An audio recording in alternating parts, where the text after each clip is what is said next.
सोलापूर शहरातील गुन्हेगारी प्रवृत्तीच्या इसमावर पोलिसांनी कठोर कारवाई केली आहे. अरुण भीमराव बेद्दे, वय 25, राहणार थोरली इरणा वस्ती, सरकारी गोडाऊन समोर, सोलापूर. याला 1 वर्षासाठी सोलापूर शहर व संपूर्ण सोलापूर जिल्ह्यातून तडीपार करण्यात आले आहे. सन 2024 ते 2025 या कालावधीत सामान्य नागरिकांना शिवीगाळ, मारहाण करून दमदाटी करणे तसेच घातक शस्त्रांच्या सहाय्याने परिसरात दहशत निर्माण करणे अशा स्वरूपाचे अनेक गुन्हे त्याच्या विरुद्ध सदर बाजार पोलीस ठाण्यात दाखल आहेत.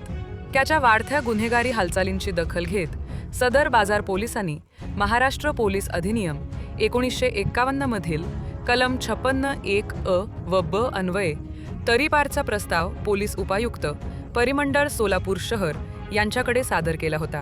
या प्रस्तावावर सुनावणी करून पोलीस उपायुक्त श्री प्रीतम यावलकर यांनी आदेश क्रमांक 1935/2026 दिनांक 18 जुलै 2026 अन्वये अरुण भीमराव बेद्दे याला 1 वर्षासाठी सोलापूर शहर व उर्वरित सोलापूर जिल्ह्याच्या हद्दीतून तडीपार करण्याचे आदेश दिले आहेत.